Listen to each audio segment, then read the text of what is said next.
दिल्ली में अब तीनों नगर निगम एक हो जाएंगे। मोदी कैबिनेट ने इस पर मुहर लगा दी है। अब इससे जुड़ा बिल संसद में पेश किया जाएगा। कानून बनने के बाद दिल्ली नगर निगम में फिर से वही व्यवस्था लागू हो जाएगी जो 10 साल पहले थी। इस चुनाव से जोड़कर भी देखा जा रहा है तो दिल्ली के दिल पर राज करने की क्या है बीजेपी की रणनीति, देखते हैं इस रिपोर्ट में। दिल्ली का सियासी इतिहास बताता है कि राजधानी दिल्ली की कुर्सी से बीजेपी 1998 से ही दूर है। करीब 2.5 दशक से बीजेपी दिल्ली पर राज करने के सुनहरे सपने बुन रही है, लेकिन 1998 से 2013 तक कांग्रेस ने उसके अरमानों को आंसुओं में तब्दील किया। तो वहीं 2013 से लेकर अब आप बीजेपी की उम्मीद पर झाड़ू फेर रही है।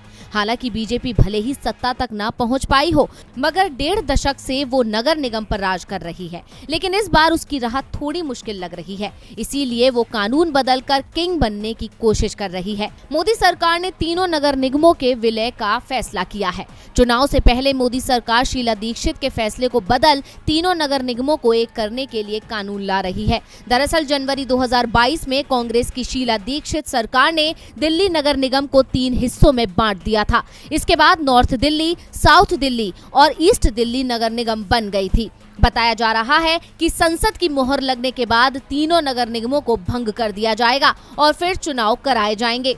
मोदी सरकार के इस फैसले को चुनाव की नजर से देखा जा रहा है। इस फैसले से बीजेपी केजरीवाल को कमजोर करना चाहती है। दरअसल तीनों नगर निगमों के एक होने से बीजेपी केजरीवाल सरकार पर फंड रोकने का आरोप लगा सकती है। इसके अलावा तीनों नगर निगमों में काम कर रहे कर्मचारियों को भी भुना सकती है। बीजेपी का आरोप है कि सैलरी नहीं मिलने से कर्मचारी अक्सर हड़ताल करते रहते हैं। एक बड़ी वजह ये है कि बीजेपी मुख्यमंत्री अरविंद केजरीवाल की ताकत कमजोर करना चाहती है। अगर तीनों नगर निगम एक हो जाते हैं और एक ही मेयर होता है तो उसकी ताकत मुख्यमंत्री के बराबर हो जाएगी। इतना ही नहीं, खबर ये भी है कि निगम में दिल्ली सरकार का दखल कम करने के लिए मेयर इन काउंसिल की व्यवस्था भी की जाएगी।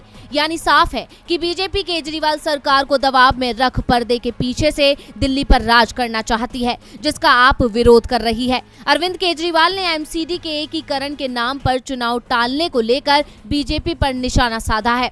केजरीवाल ने चुनौती भरे अंदाज में कहा कि आज चुनाव हो तो बीजेपी की हार तय है। हार से बचने के लिए ही बीजेपी चुनाव कराने को तैयार नहीं है। अगर अभी एमसीडी चुनाव हो जाएं तो दिल्ली की जनता आपको ही चुनेगी और अगर जीत बीजेपी को मिली तो मैं राजनीति से ही संन्यास ले लूंगा।